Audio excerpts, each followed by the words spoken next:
good to be alive. Good to be alive. Yeah, it's good to be alive. And we all want to see you thrive. Hang on for the ride. This is Paul Vibes, bringing you a spiritual flow and information that can remedy the soul. A man for the people. Message in a bottle, but he threw it in a podcast. Now it's full throttle. Life is never hollow. But if you ever feel twisted or need to be lifted, yo, my man is gifted.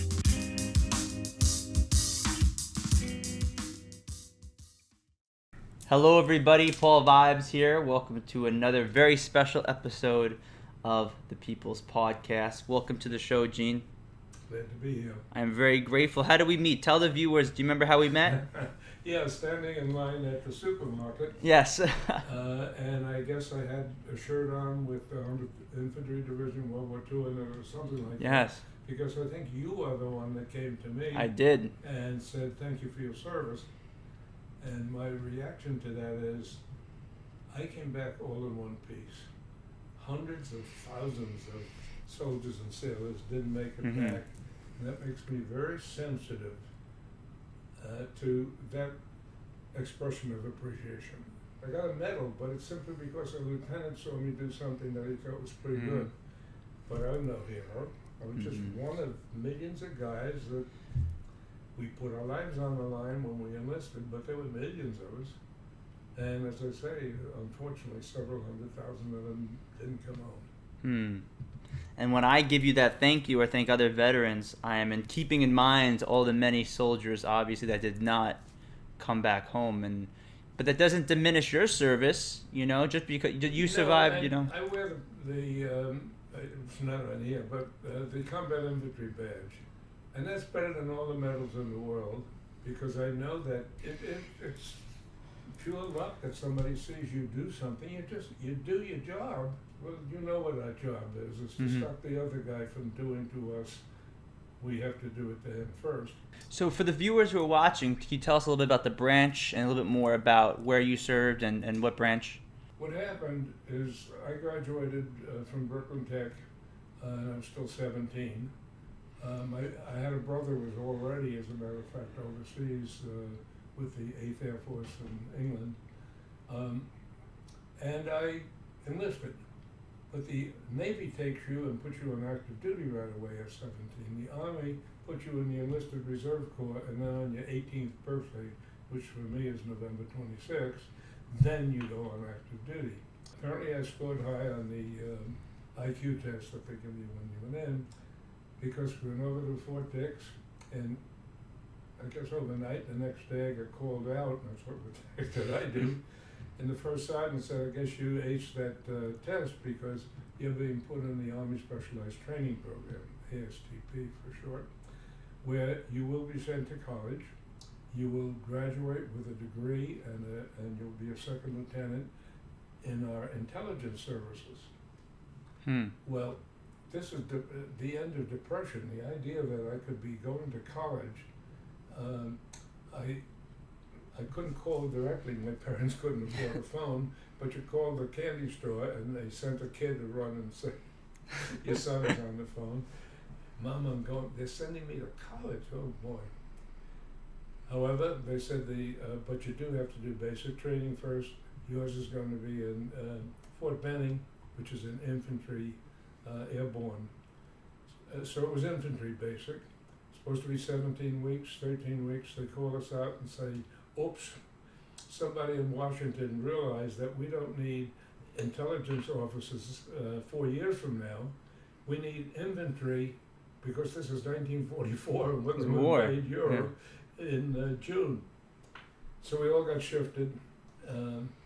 And my good buddy that was my tent mate, he went to Baker Company of the 100th Division. I went to I Company, Item Company.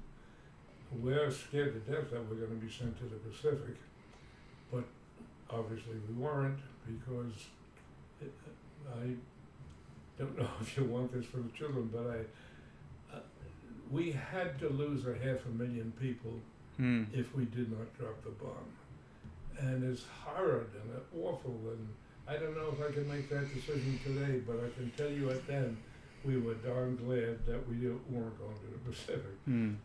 So they first transferred me up to Berlin, where I met face to face with the Russians. You may know that Berlin was cut into 4 sections: the American, the British, the Russian, and the French. And then they switched me down to the American military, and that was in this town where I met the girl, and the rest was history there. As a prelude, I lived through every minute of the Depression.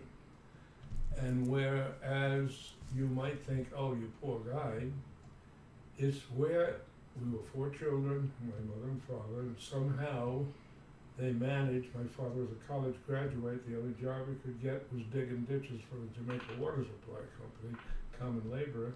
My mother found a couple of reasonably well-off people in Jamaica estates so she could clean their houses. And we collected junk and delivered newspapers, did whatever we could to make a few cents. But family. I want to talk to you about that because I feel like that's something that we're missing. And it's family. I mean, all of us had to work together. You could argue with your brother. We were 3 boys, and the youngest was my sister, Patty, who is still with us at 91. Both of my brothers wow. passed on. I can remember my father coming home from that crappy job and hanging over the kitchen sink while my mother washed him. Even now I have a little trouble talking about it. But the values, you didn't waste a penny. I mean, sometimes you only got a penny or 2 for something. I recently learned, I don't know if they still have Bungalow Bar, but it was a truck that was made to look like a little bungalow, and it sold ice cream. And the ice cream on the stick was 5 cents. 5 cents. And every once in a while there was a nickel, and us boys would say, Patty, you take it, you know. I swear, 2 years ago, when I was up there, we were talking about the old time, she said, I thought you guys didn't like ice cream. That shows you how. She thought you didn't like ice cream, but you're just trying to be generous and give it to her. Is there was only a nickel, and it only could buy 1 Bungalow Bar. Let Patty have it. Wow. And I think that's kind of what brothers do for sisters. Well, I want to ask you, you speak about family and generosity and working with what you got and being smart with your money. I really want to speak to the young adults watching this, and even to myself. I'll be honest. I think that's something I need to work on. I know you got emotional during that moment, but what do you say? What kind of advice can you give young adults who may not have that same mentality? In that area, is that conservative doesn't mean stingy. It means don't waste. Don't waste. Now, for example, do you think you could walk away from the dinner table with food still on your plate to be thrown away? Not on your tin type. You'll be eating that in the morning. I heard that a lot. People would be wrapped up and... But you didn't even think of it. You understood that. Now, that's a value that I don't know how you learn if you haven't lived it. Other than to say, well, it sounds like good advice, so I'll try to do that. Another thing is you always, whenever you get paid, you put something away. I don't care if it's 10 cents. If it's $1, I mean, back then a laborer made $25 a week. Matter of fact, when I got home out of the Army, my first job, I was paid less than $1 an hour, 75 cents an hour. Wow. And I was repossessing cars. So that was a tough job, but it was a big company, and I knew if I worked hard enough, and sure enough, I got promoted, and eventually was called into somebody that was forming a new business that had to do with the military overseas, and it was for more money, but it was a risk. And talked to my wife, let's take the risk. Take the risk, and you did it. And it worked. I want to ask you something. I know you spoke about how after the war you would interview people with it was in Germany. in Germany to kind of understand how did this happen, right? And I want to ask you. My question to you is, even to this day, you see a lot of divide. You see a lot of this side hating that side, white people and black people. You see gay, straight, and this kind of anywhere you look, there's still a lot of tension between different groups of people. And you've obviously seen things that a lot of people like myself and even my parents haven't seen. You've seen what hate and fear and this type of hate can cause, and the death and the damage that it leaves behind. And what I have found until this very day, we all have biases. You might have bias towards the restaurant that you have dinner in. I mean, the word has gotten to mean something terrible. But of course you have biases. I have bias that your mother is a pretty woman, and so I have a bias to say, you know, you're a pretty lady. I talk too much. I know I talk too much, but that's me. And But that's what you're invited here today to do. That's what the good Lord gave me a tongue for, I guess. But how do we, but even though we have our biases, like you said, how do we get to the point where, despite our biases, our differences, we can come together? It does sound like oversimplification, but everyone involved has to participate honestly. And it all starts with education. Education, education. I have to tell you, I know I'm verbose, I know I'm opinionated, I know I can get very emotional and so on. And you have to tell me, honestly, who you are. Now, once you know that I'm aware that I am too talkative and so on, I'm also aware that that's me, and that comes with the good and the bad. Is all The ugly, everything. goes into the person.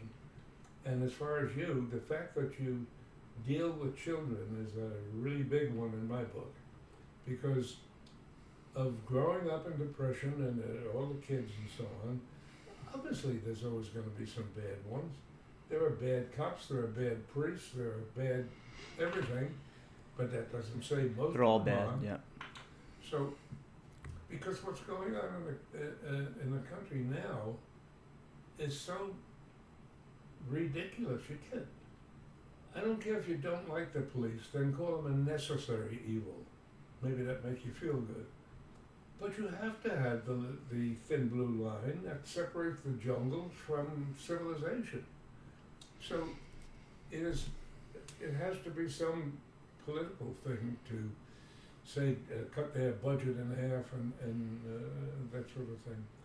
So I do believe that you have to be fortunate enough to find people on the other side that are willing to have an open conversation. Open ears, and open then- heart, yep. And admit that they talk too much or that they are opinionated. And so, by the way, my poor daughter is a spitting image of me. And as a result, we both realized we could never live together. You're easy. Not that means you're morally easier or anything else, but you're more receptive to my kind of personality. Unfortunately, so was my wife, and that's why we 70 years, right? we 70 were years. very happy. I mean, there's 1,000 stories I could tell about how we traveled the world and all of that. Of course, I did that on business, on the company's dime. We'll get you back for that too. We'll talk more about it. But she would come along, my parents would take the kids, and but she didn't like that long Far East trip. Oh man, because I would have to leave her and go do my work, but we always had dinner and so on together. So I have been so fortunate with all the thing. The only thing was the loss of my wife. But I came home in one piece, which some of my best buddies didn't. I should let you ask some questions. Yeah. because- I appreciate it. One thing I want to ask you. I mentioned earlier that part of my development and my journey, one of the biggest things that happened early on with me was the volunteer work at the VA hospital in Northport. And I think I mentioned to you when we met, volunteer work actually had me look at my learning disability. I grew up with a learning disability, and I think you would agree that everybody grows up with different challenges, whether it's a learning disability, whether it's a challenge at home, maybe growing up with only one parent, maybe it's a physical disability. There's many different challenges that we face in life. But volunteer work is what really changed my life and my direction, and especially the work at the VA hospital, the veterans. And I realized, I just want to tell you, this is a special moment for me sitting here with you, because I remember sitting there with a veteran, I think it was 2008 or 2009, and just listening to the veteran. I'm going to get emotional. You got emotional before. Just sitting there, listening to the veteran, seeing the impact it was having in his life. And as you know, a lot of the individuals in the VA hospital may not have family members that check in every week. They may not check in every month. A lot of the veterans there, unfortunately, had no visitors. I would hear from social workers that they would often go months without a visitor. So I want to ask you, to the young adults watching this, can you talk about how maybe veterans appreciate, or how important volunteer work is to you? Yeah, and that's an easy one, because you have to understand that we were normal kids and everything else, but then we went to war, and I don't know if you want, I don't. Whatever you want to talk about. I don't talk about the blood and guts, but you learn to how to kill somebody before he kills you. Well, that is traumatic. I mean, you've lived you went to grammar school, and of course we had the nuns, and they were tough, but it was such a emotional, just that you're sitting there feeling that no one could understand this. They can try as much as they want. If you haven't lived it, you intellectually know what the veteran is saying, but emotionally you can't understand how frightened you can be, or how just like dead, as if, I don't know. It is, so when a veteran loves to have company, somehow or another we're trying to let it out. Release, express, yes. So and I felt that with the veterans, that it was just half the stuff they wouldn't be talking about the war. A lot of times they wouldn't want to talk about the war, understandably, right? Because they didn't want to remember that. Yeah, they would talk about whatever was on their mind, and sometimes you would respond every once in a while, but the point is you gave them a place to express themselves. Yes. And they don't want to talk about the blood and guts, I understand it entirely, without realizing that that really is what is their problem. Now, I don't know if they get psychiatry or not there. I think they do at the VA, yeah. I have to confess that about 6-8 months after my wife passed away, I went, something I never thought I'd do, to a psychiatrist. And I think that's where I learned the lesson. And this is burned in my brain, and it should be in me. All you can do in life is play the cards that were dealt you as well as you can play them. That's it. If you're born with with only one leg, you can't grow another one. You have to do the best you can with the cards you were dealt. And that's kind of how I felt with my learning disability, how to overcome it. And what I'm saying is, working with veterans like yourself, it made me have that realization that despite my learning disability, despite any of our challenges, we have the ability to make an impact on somebody's life. And exactly. And that message is one of the few that I think is critical for young people to understand. Because right now, politics being what they are, some people hate me because I have a nice house and a comfortable financial condition, although that's another whole story with my son's marina, but and we're separating by how much money you make. That's wrong. There is satisfaction at every level as long as you got a roof over your head and food on the table. our Christmases maybe were happier than they are now when kids are getting $3,000 electric cars that they can drive around in and so on. And our Christmas, my father's father. What year was this? So then, What year was this? What Christmas year? well, Christmas, of course, was every year, but I would think so the beginning of like 32, 33, when I was old enough to comprehend what's going on. That's what I meant, yep. And so on, and was already in grammar school. My grandfather would, and we knew it from September, that we were going to get $5 each, all 4 kids would each get $5, and mentally we spent that money 100 times before Christmas. However, remember, you could buy a kit to make a model airplane for 10 cents. Wow. So, my goodness, you could get 5 of those. That was only 50 cents just to let $4.50 to go. And my parents would give you one practical gift. But Christmas was Christmas. And the excitement, because you couldn't look at these, at the model kits and so on until Christmas morning, actually. And there was, I don't remember going to midnight mass, and I doubt that we did. I think, but you always had an evening mass. It didn't have to be a midnight mass. Well, maybe we went on Christmas. But since all 4 of us went to the same Catholic school, St. Monica's in South Jamaica, tell the young people that we used to have to walk a mile to church. We didn't have a car. What, are you kidding me? That, as a matter of fact, it was much later that they even had a school bus. We walked to school, which was right across the street from the church, by the way. So you learn to deal with things like that as if it's not a big deal. Everybody has to walk to church.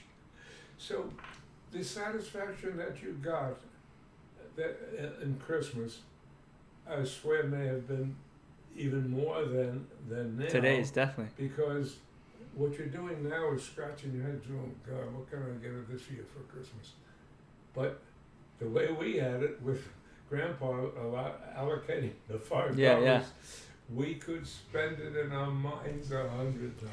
Well, just listening to what you have said right there, it made me realize that you had this deep realization to make work with what you got, right? You learned to work with what you got. And it seems like today's world, not everybody, but, and this is something in our society, social media, marketing, you always need more. You always need more to be happy. And you said you got $5 for Christmas, and you could spend that a million different ways. And nowadays, there isn't that same appreciation for the little things. So materialistic. And that's a shame. You took the pleasant emotions of singing Christmas carols and all of that. Now consumerism, go shopping, right? But I guess it was inevitable. The society changes. All of the, people claim poverty, and they're looking at their $800 iPhone, or whatever the heck you call them. I don't do that thing.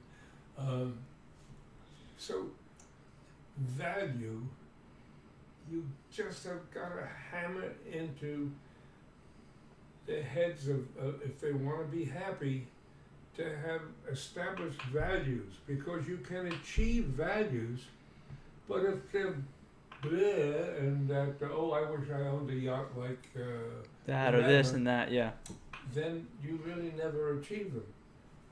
And the values, hopefully, are like you're saying, the charitable ones, the thoughtful ones.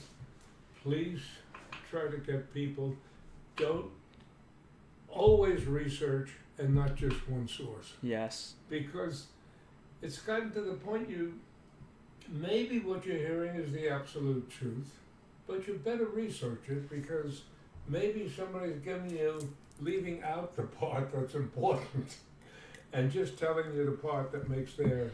Well, Gene, I think I need to take you on my motivational talks, because part of my talk is seeking the truth. So I tell students, don't just listen to what I have to say. Don't just listen to what my guests have to say. Don't just listen to what your aunt or your family member or your partner has to say. Do the research. And when I mean do the research, I don't mean just believe the first article you go on the internet, because the internet's got millions and millions of things. But seek the truth. There is such availability of research today that we never had. I mean, the kids are so funny. I'll muse about something and, well, wait a minute, Dad. Look it up. Boom, boom, boom, and Then there you go. It's all up. problem.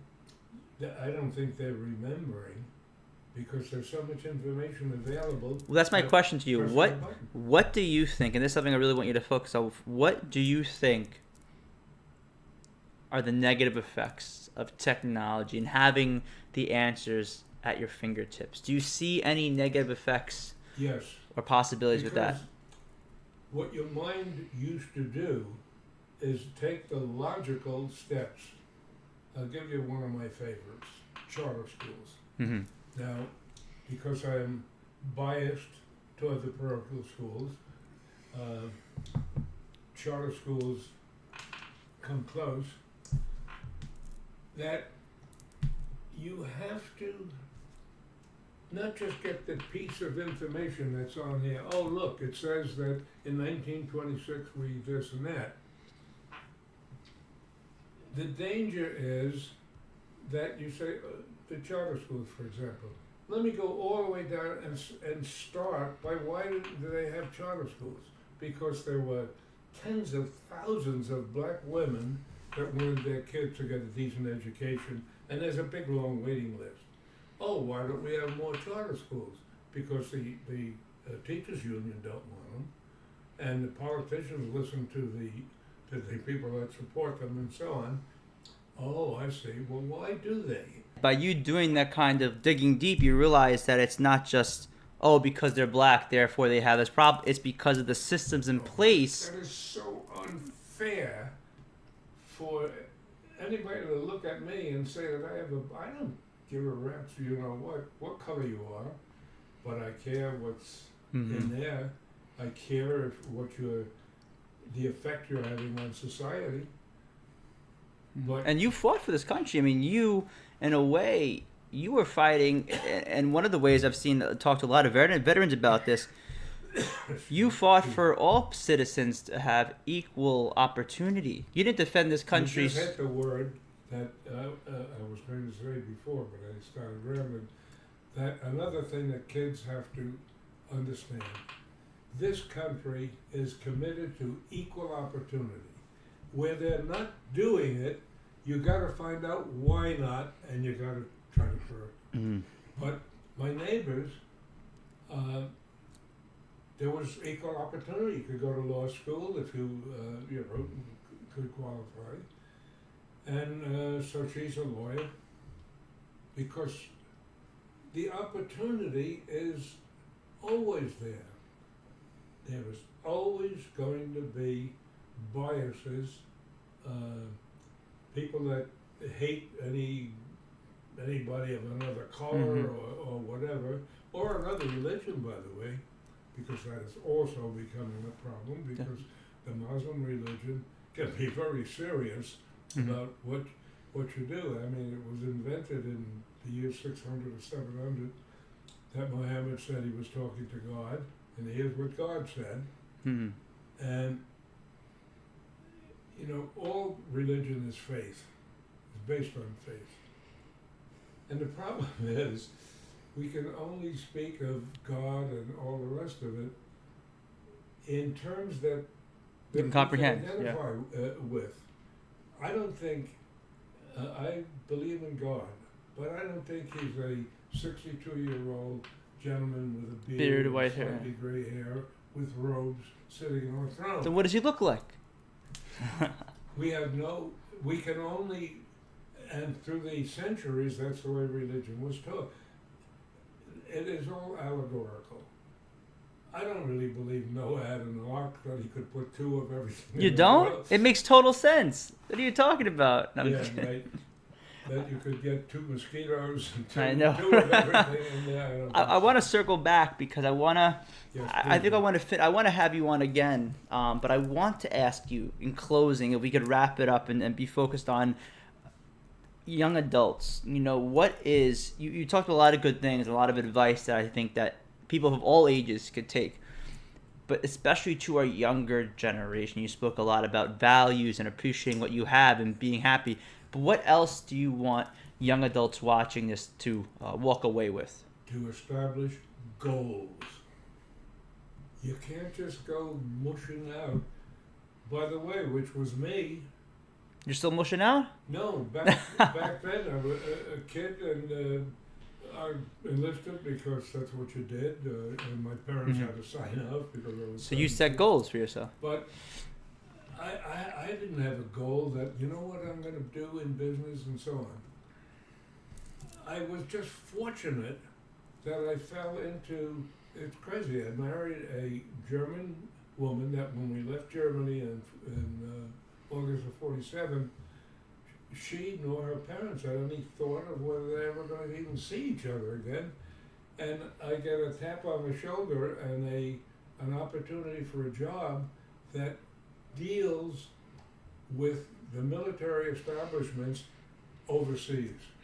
So I'm in Germany 3 or 4 times a year. I didn't set that as a goal. I never looked for a job in my life. The first job I got, which was as a repo man, was again somebody tapping me on the shoulder. I have a job that has a company car that you're allowed to use. I took the job. I didn't know what it was. So setting goals. But setting goals, and you must measure everything.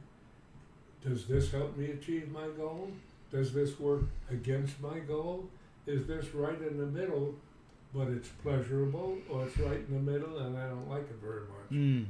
But it would have made, I don't know if it would have changed my life really, because I've just been so fortunate that there must be an angel up there that I think so. took a liking to me. Well, Gene, I wanted to say we talked about a lot of good things today, and I appreciate you giving a lot of good advice and feedback to maybe a lot of the young adults watching. And I think everybody watching this can get something from what you're saying. And I want to close up today's podcast, but I want to just say thank you, and I hope that down the road you'd be willing to come back on to go deeper. Yeah, because I didn't really quite remember what it was. And as soon as you said the children and talking bingo, that's why I said, well, you just call me any time, because I thoroughly, absolutely, completely agree that our kids, Adolf Hitler was taking kids from, you had the BDM, the Bundesdeutsche Mädel, for girls, and the Hayut, the Hitler Youth, and they were getting indoctrinated from day young one. age. Because remember, he started in the late 20s, and by the 30s, I mean, every child, male or female, had to be in one or the other, and if you weren't, it was a big deal. By the way, you couldn't be a teacher if you didn't belong to the Nazi Party. That didn't mean that you were a Nazi, but it did mean I want to be a teacher, and if that's what I have to do, because Jesus, there's so much that... We'll go deeper into this. How about we have you back on, all right? Let's send some good energy to the people watching this. Gian, I appreciate you coming on. Hopefully you enjoyed the experience, being able to share some of your stories. As I said, what you've done is stir up so many memories. Like, it hadn't occurred to me in a million years that, oh, by the way, teachers in Germany had to belong to the party. It's unbelievable. A little story, and then that's the end. The Russians, Berlin is in the middle, so you can't get to Berlin without going through the Russian zone or the British zone. You got to go through one of those to get into Berlin. So trucks would bring the supplies up there, the food and so on. Russian soldiers were hijacking our trucks.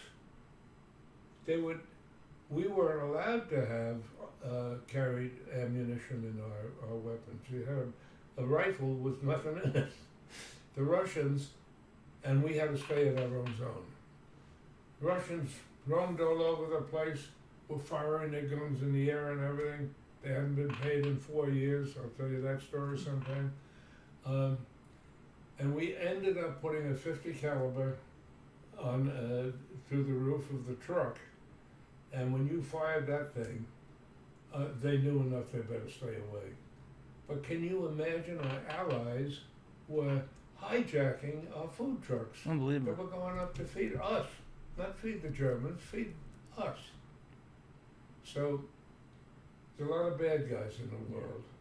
And as long as you and me and probably kids that are just born today, there's still going to be bad guys. There's so many good- And I think on that note, Let's go. Gene, cheers. Cheers. Cheers, yes. Thank you so much for It coming. helps, it's water up the roof. Not vodka. Thank you so much for coming on. I appreciate it. Thank you so much. Now it's full throttle. Life is never hollow. But if you ever feel twisted or need to be lifted, you're my man is gifted.